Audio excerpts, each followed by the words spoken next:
Here with us today is Neha Rajvanshi, CFO Serentica Renewals. Ma'am, I wanted to ask, as CFO, how do you balance growth ambition with capital discipline in an uncertain macro environment? Yeah, hi everyone. I'm Neha Rajvanshi. I'm CFO Serentica, currently handling 8 gigawatt of renewable portfolio across solar, wind, and storage.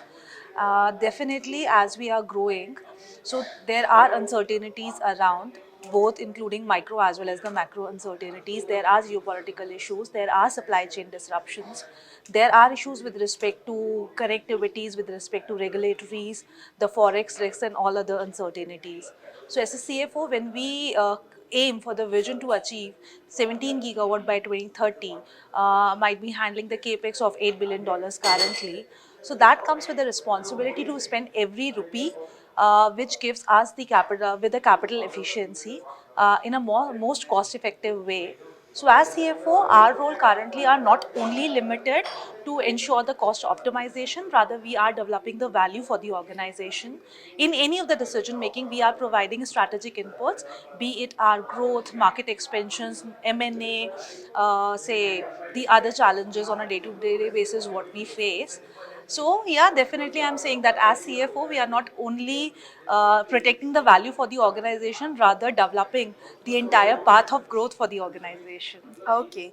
So, how is technology reshaping the CFO's office?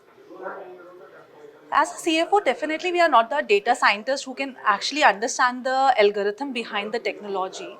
So it's become very critical for us how to actually take those technology based decisions when any department comes to you and give you a proposal. So while I, as a CFO, evaluate those technology based decisions, so it's majorly focused on three factors. What is the logic behind that? What kind of leakage I can save with that? And in case, and what is the liability? So when I talk about the logic, so like in our organization, we handle with the uncertainty in the weather patterns, in the which basically impacts my revenue generation, my profit numbers.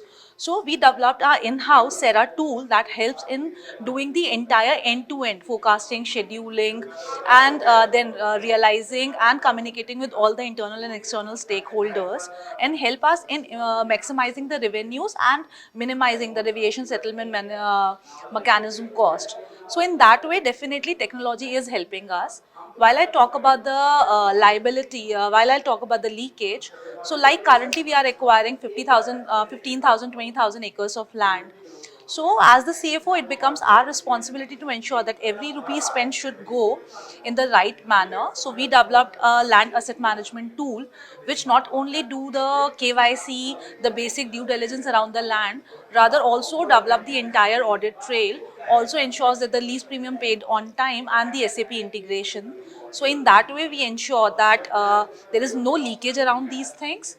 The third thing comes the liability. So we ensure that whenever we are implementing any technology, it should have a proper audit trail.